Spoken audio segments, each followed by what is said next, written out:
Muri kumwe n'isanganiro tubaramutse tubaha ikaze muri ano makuru agizwe n'ingingo nkuru zikurikira. Amafaranga arenga gato imiliyaridi ibihumbi 4 niyo leta izokoresha mu mwaka w'ibihumbi 2024 ushira 2025. Integuro iyagenga nako yemejwe n'inama idasanzwe y'abashikiranganje muri ndwi iheze, ikaba yerekana ko ayo mafaranga yiyongereye ku rugero rwa 16 kwijana ugereranije n'ayakoresheje mu mwaka w'ibihumbi 2023 ushira 2024. Hagati aho iyo nteguro ishira hamwe Olukome gishinze kugwanya igiturire risaba leta gutunganya iyo nteguro ikoresheje abahinga harimo mbere n'abahinga mvamakungu kugira imere neza. Ikena ry'igitoro hamwe kandi n'uguteba kw'ibifungurwa n'intambamyi zitorohereza igikorwa cyo kwimura abakozwe ko n'imyuzurira mu Gatumba. General de Brigade de Police Anise Nibaruta arongoye umugwi w'igihugu ujejwe gukinga ibiza n'isibe yemeza ko imiryango 690 imaze kwimugwa ku bushake. Idonido ni muri ano makuru twongera kubaramutsa tubaha ikaze.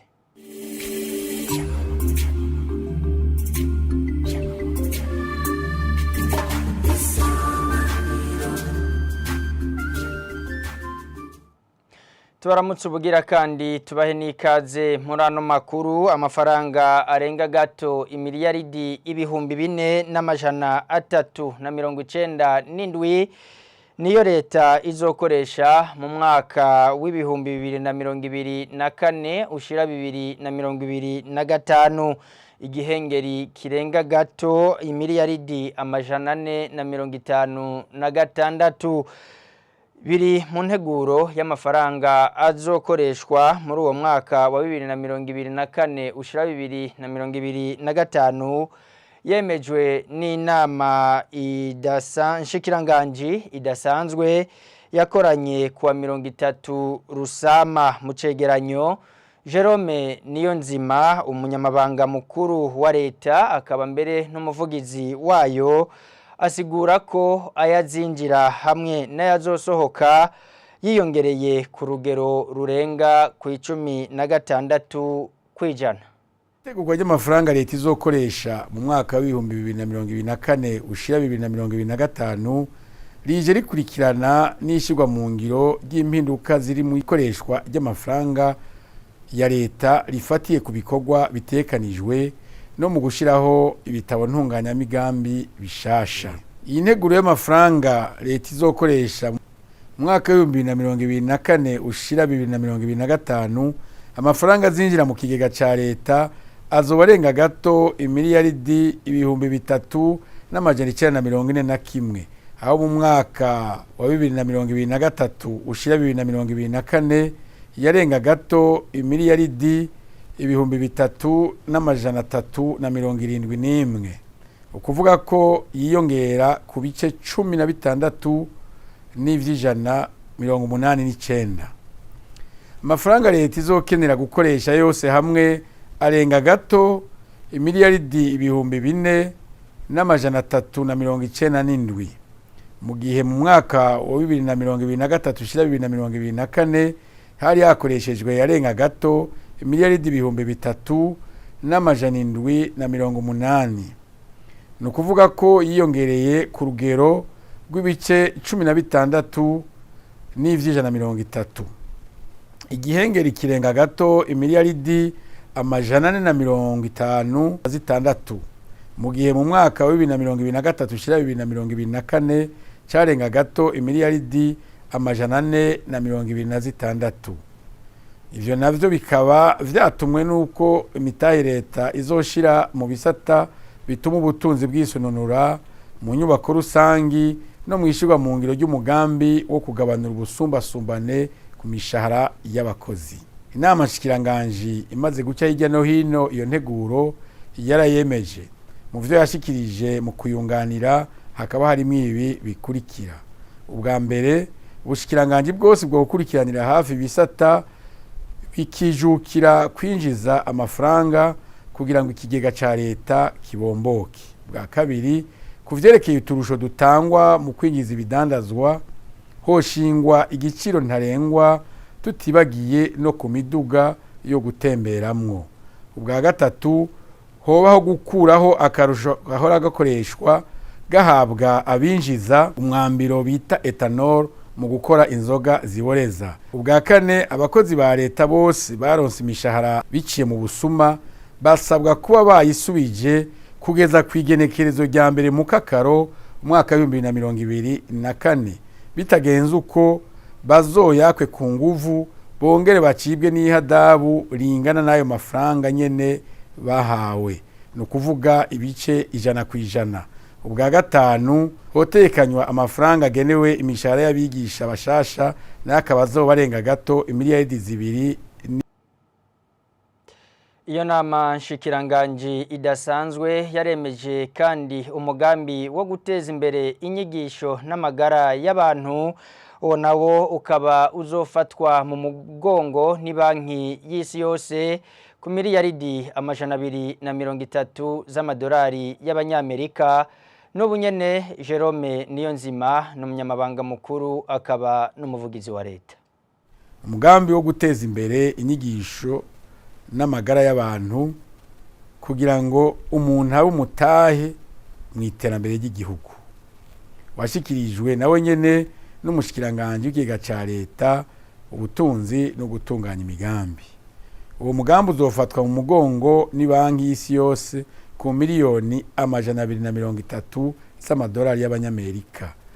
Ufise ihangiro ryo gushigikira bigeme n'abahungu mu bijanye no gufungura neza, mu kuvugwa neza, mu kwiga neza mu mashuri mato mato. Uzoshirwa mu ngiro n'ubushikiranganje bw'amagara y'abantu no kugwanya sida hamwe n'ubushikiranganje bw'indero n'ubushakashatsi. Ubwo buryo buzokoreshwa mu mice 3 ikurikira. Ubwa mbere, kugwiza amashuri n'amavuriro kugira ngo umuntu wese abeho neza ubuzima bwose. Bwa kabiri, guteza imbere inyigisho mu mashuri no kubungabunga amagara y'abantu. Bwa gatatu, gufasha mu gutunganya ishigwa mu ngiro ry'uwo mugambi. Inama nshikiranganji imaze kwihweza uwo mugambi yarawemeje.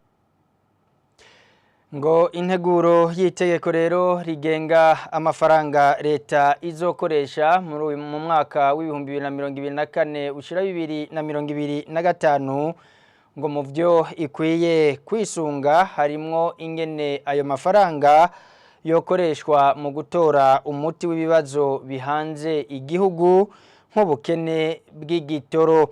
Mu kiganiro n'abamenyesha makuru kuri uyu wa mbere, Gabriel Rufyiri arongoye ishirahamwe Olicome gishinze kugwanya igiturire hamwe kandi n'isesagurwa ry'amatungo ya leta, abona ko leta yokoresha abahinga harimo mbere n'abahinga mvamakungu kugira itunganye neza iyo nteguro.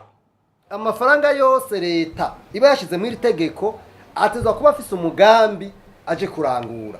Ivyo rero turabona ko tutarabishikako kubera dusanga leta mu gutegura amafaranga itegura kenshi ishaka kubikora mu kanywa babo badashaka yuko abandi baterera, kandi mu bisanzwe ari n'itegeko kuko ubu uya kwisi yose hategurwa ikintu bita budget citoyen. Budget citoyen no kuvuga n'amafaranga yateguwe akurikije ukungene abanyagihugu canka bene gihugu biyumvira n'ibibazo bafise. None nk'ubu uyubaza umunyagihugu amafaranga akeneye gutegura, akeneye kutegurwa kubona yuko no munsi iyi mirongo nga ku isoko y'abantu hageze kwiyumvira kuja ku kazi no kuva ku kazi batangura gushira umutima, bakeneye kubona ko ata mirongo y'abatondeye ibitoro bihari, bakeneye kubona yuko ibintu bijanye n'imiti, ibintu bijanye n'ibinyobwa, ibintu bakenera mu buzima bwabo bwa minsi yose babironka. None mu vyukuri iyi budget yaje gutorera umuti ibi bibazo. Naha rero twebwe tuvuga tuti leta igiye bitunyegeza idashaka bitwereka ibifise ibintu bikuranyegeza. Nico gituma rero twebwe mwishiramwe rikome dusabana ntajyo yuko nkizi nkingi zitanu bafatiyeko. Izi nkingi zitanu nukumenya yuko ari inkingi zikomeye cyane ku batazizi ndazivuge nihuta. Ubwa mbere nuko ikibazo kijanye n'intwari bereye ariyo nkingi ya mbere leta igomba gushira imbere. Nkingi ya kabiri ivuga ibijanye na efficacité économique, nukuvuga kugira ubutunzi buriko buratera imbere bukomeye. Inkingi ya gatatu nico bita équité sociale. Équité sociale cyangwa équité économique nukuvuga yuko ubutunzi bw'umuze kuduga abarundi bose bategerezwa kugira ico baronse. Mbega ubu niko bimeze? Ntimubona ko ubutunzi bw'igihugu bwibereye mu minwe y'abantu bakeyi? Uri kuraraba ingene bijitegurwa usanga tugira ico bita budget de consommation, nukuvuga budget yo kugenda kwinezereza kw'abakuru n'abandi aho gufata amafaranga aza guteza imbere igihugu. Ndabakaro gasanzwe. None mubona mu vy'ukuri mwa kino kiringo kubona imodoka zirenga 230 nyuma y'umukuru w'igihugu, inyuma y'umushikiranganje uyu Shankuriya, umukuru w'inamashinga amateka, umukuru w'inamankiza amateka mu gihugu ca mbere gikenye ku isi. Ivyo bintu mwe mumva bishoboka? Nico gituma twebwe tugomba gusaba abatwara vy'ukuri iyi budget tuzosanga ari budget gutubika umukanda, gutubika wavu. Amakuru tuyabandanirize mu gisata c'imibano. Imiryango 690 kuyirenga 1700 iri mu yakozwe ko n'imyuzure mu Gatumba yemera kuvayo ku bushake bwayo niyo imaze kwimurirwa mu kibanza ca Matyazo kiri muri komine Mubimbi intara ya Bujumbura. Umukuru w'umugwi w'igihugu ujejwe gukinga ibiza n'isibe niwe abivuga. General de Brigade de Police Anise Nibaruta avuga ko ikena ry'igitoro hamwe kandi no gucegwa kw'ibifungurwa ari zimwe mu ntambamyi zijanye n'ico gikorwa cyo kwimura abakozwe ko niyo myuzure. Igikorwa cyo kwimura imiryango yahuye n'imyuzurira mu Gatumba turakibandanya kandi kigeze ku ntambwe ishimishije. Twabanje rero kwandika abantu imiryango ishaka kubgayo kwimuka. Dufise imiryango rero ingana n'igihumbi n'amajana 762. Muri iyo miryango tumaze gutwara imiryango amajana 690. Uyu munsi nibo dufise, ariko muri abo twarashizemwo imiryango 53 yahuye n'isinyagurika ry'umusozi hafi yaho turiko turabajana. Tona ari ngombwa yuko nabo nyene tubashiramwo niyo Matyazo aha kuri site ya Gisagara huzura. Tuzoca tubajana abasigaye muri Kabezi. Twabanje kwihutira cyane mu Bimbi. Intambamyi zihari kuri iki gikorwa cyane ni bukene bw'igitoro kugira ngo izi mashini zo muri Obuha zibandanye zitegura vyihuta aho tubashira. Ico gikorwa rero kirasa n'igihagarara buke kuko haraho tuba twaduganya imiryango tugasanga ntibaraheza kububakira, ugasanga baramaze ijoro canke amajoro abiri mu yindi miryango basavye indaro. Hari naho rero n'imfungurwa zidakwirikira uwo munsi nyene, ugasanga hariho imiryango ikaronka ubufasha bw'imfungurwa bukeye. Ivyo navyo nyene nivyo gusaba imbabazi bakatwihanganira kuko ntiba bituvuyeko. Aho hantu hari amazi nivyo ni hepfo gato yaho baba. Umuntu aduganya amazi ari akadugo aduga na hatari karekare cyane kutabimenyereye kuduga imitumba, birumvikana ko yosaba yuko amazi abegera, ariko byukuri biragoye kuyaduza uwo mutumba. Bogira kigora ariko twarasavye Obuha yuko icinzira kugira ngo bashore kuyashikira. Ubushikiranganje bw'amagara y'abantu bufashijwe na OMS barashizeho aho bashobora kwivuza kandi baza baratanguye kuvura abantu. Aba bana nabo bariko bariga twabanje kuba turabashira ku mashuri tubona ko ahegereye naho tari hafi cyane. Nta shuri riri ku birometero 4 ni birometero 2. Twifujije ubwa mbere na mbere ko twihutira kubashira mu mashure kugira ngo ntibate umwaka w'ishuri cyane nk'abari bageze mu myaka icikora ikibazo ca leta. Ni buke rero ibyo byose bizobegera, ariko mu mwanya umwe ntibishoboka, baca rero baba barakoresha ibihari. Amakuru yacu tuyarangirize mu gisata c'inyubako. Bamwe mu mvukira z'intara ya Rumonge basaba ko ikigo cy'igihugu kijejwe amabarabara mu Burundi cozibira ibinogo biri mw'ibarabara ry'igihugu nomero 3 cyane cyane mu gice cyaryo ca Magara Gitaza.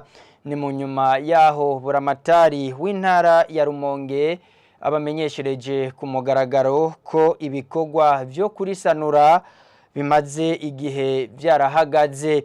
Mu nama ku munsi wa gatandatu, Leonard Niyonsaba buramatari w'intara ya Rumonge amenyesha ko ico kibazo kiriko gikurikiranwa ku rwego rw'igihugu. Ni nkuru tubaza Jean Pierre Misago.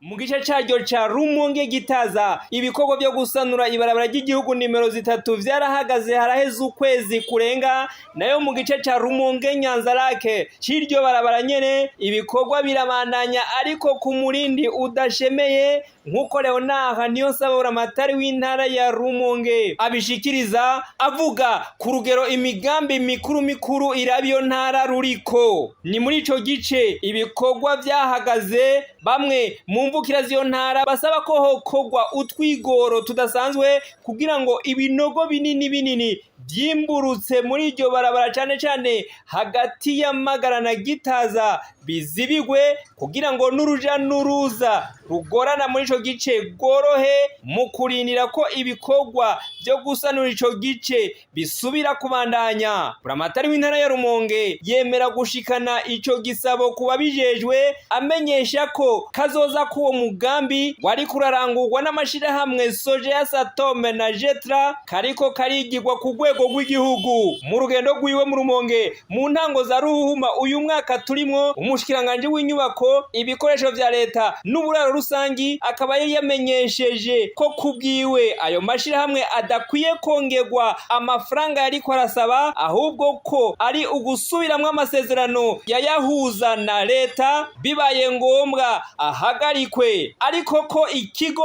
ARB kizokora ibishoboka byose ngo iryo barabara ribandanya ari nyabagendwa. Jean Pierre Misago turagushimiye. Mbere ku iyo nkuru yawe duciye dusozera ntano makuru.